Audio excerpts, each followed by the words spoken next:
What's up, Bengals Nation? It's your guy back again, and today, we've got some major breaking news coming straight out of Cincinnati. You might want to sit down for this one because what's happening inside the Bengals locker room could shake things up in a big way. Before we dive in, you know what to do: subscribe to the channel, drop a like, and don't forget to hit that bell icon so you never miss a single update. Alright, let's get into the latest Bengals news. So here it is. Linebacker Logan Wilson has officially requested a trade from the Cincinnati Bengals. Yeah, you heard that right. Reports from ESPN's Ben Baby confirmed the story earlier this afternoon, around 45 minutes ago, and the news has already started buzzing around the league. Now, this might sound shocking, but honestly, it's not entirely unexpected. Logan's snap count has quietly dropped over the last few weeks, and even though he's been a team captain and a true leader on defense, things have clearly been shifting inside that linebacker room. Wilson has been with Cincinnati for years. He's the kind of player who represents everything the Bengals stand for: grit, loyalty, and leadership. Younger guys like Barrett Carter and Demetrius Knight have looked up to him, constantly learning from his experience. Even Carter mentioned recently that despite the change in reps, Wilson's presence as a mentor hasn't faded at all. Still, the question remains: will the Bengals actually honor his trade request? That's where things get interesting. Now, the real question is, will the Bengals actually honor Logan Wilson's trade request? History says maybe not. Remember when Trey Hendrickson pushed for a trade? The team held firm, and in the end, no deal was made because no offer matched Cincinnati's value for him. Of course, Wilson's situation is a little different. Hendrickson is one of the elite, a top-tier pass rusher and arguably the heart of this Bengals defense. His energy, leadership, and production make him irreplaceable. Logan Wilson, on the other hand, has been an incredible leader and locker-room presence, but lately, his snap count has dropped sharply, signaling a clear shift in the linebacker rotation. Those new faces, Barrett Carter and Demetrius Knight Jr., have started taking on larger roles.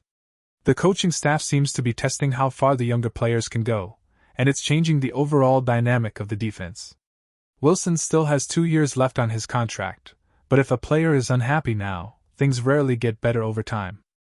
That's the real issue the Bengals front office needs to think about. Do they keep a respected veteran who's frustrated with his role, or do they move him while his value is still high? Either way, this situation is going to test just how much Cincinnati values loyalty versus long-term growth. The Bengals have been known to stand their ground, and this could be another one of those moments where the team's decision defines their defensive future. Let's break down what's really happening inside that Bengals linebacker rotation, because the numbers tell a story of change. Looking at the recent game logs, Barrett Carter's snap count has climbed every single week.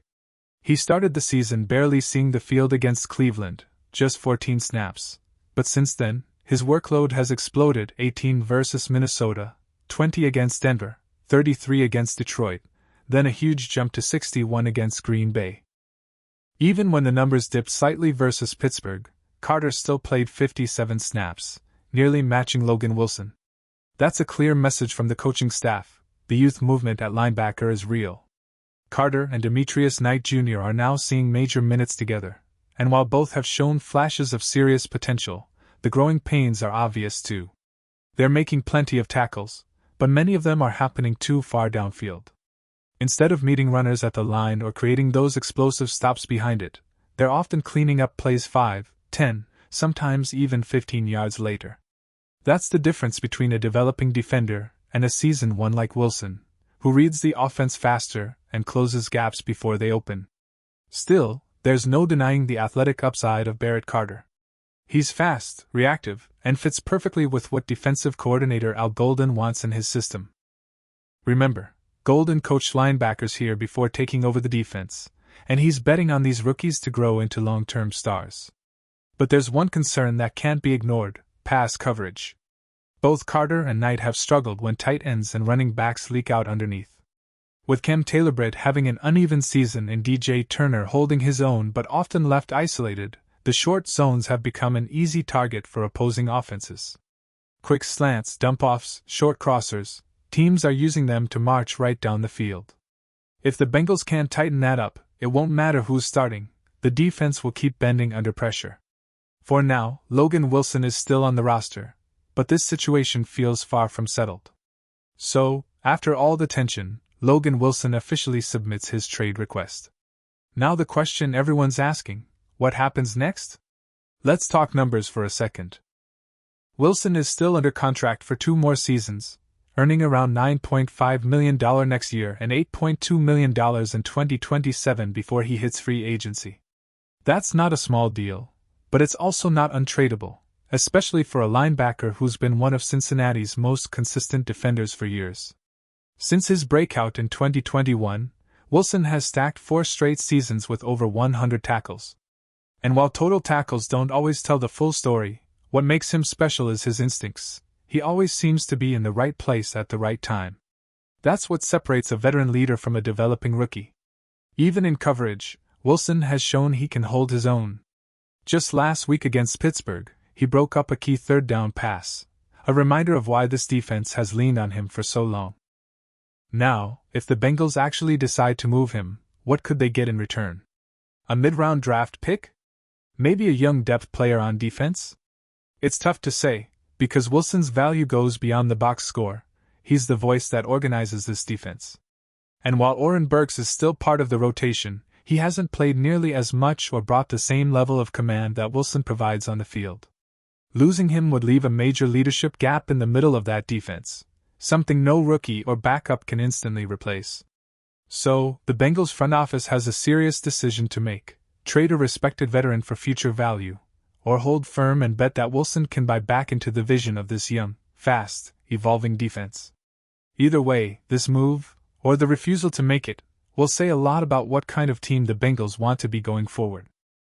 If the Bengals actually choose to honor Logan Wilson's trade request, it would sting, not just on the field, but inside the locker room too.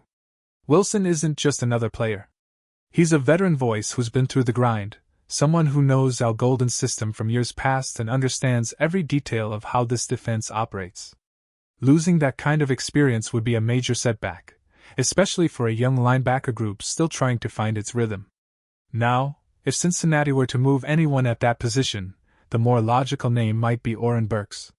Right now, he's been more of a rotational piece, a solid contributor, but not the kind of player who anchors a defense. Behind him, Shaka Hayward is mostly a special teams body, not a true every-down linebacker. As for Wilson, asking him to shift into a special teams role just isn't realistic. He's earned too much respect and logged too many defensive snaps to be used that way. This is a player who thrives in the middle of the action, reading plays, calling adjustments, setting the tone. If a trade does happen, don't expect a massive return. A 5th-round pick, maybe even a pick swap in the middle rounds, feels like the most reasonable outcome. The Bengals might also explore a player-for-player deal, especially for help at cornerback, where depth has been tested throughout the season. Still, trading Logan Wilson would send a loud message about where this team is headed. Are the Bengals doubling down on youth, or staying loyal to the veterans who built their defensive identity? Either way, this decision could shape the future of Cincinnati's defense, and it's one fans won't forget anytime soon. If the Bengals decide to move Logan Wilson, they'll need to make the most of it, and that means targeting positions that can bring immediate impact to this defense. Cincinnati's secondary has been tested all season long. If they were to explore a player-for-player deal, it wouldn't be surprising to see the front office look for cornerback or safety help. There are a few intriguing names around the league who could fit that mold: talented players who've fallen out of rotation or are stuck on struggling teams looking to reset before the deadline. Someone like Roger McCreary from Tennessee, or even Kyle Duggar from New England, could make sense depending on how trade conversations unfold. Both are athletic, physical defenders who could bring depth and versatility to Lou Anarumo's unit. Now, realistically, the Bengals could also go the simpler route, a 5th or 6th round pick swap, to regain some mid-round draft capital. It wouldn't be flashy, but it would give the team flexibility heading into next year's draft. The NFL trade deadline is fast approaching, November 4th, and there's still time for things to shift quickly.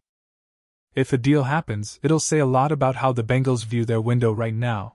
Are they preparing for a deeper postseason push, or already planning for the next phase of this roster?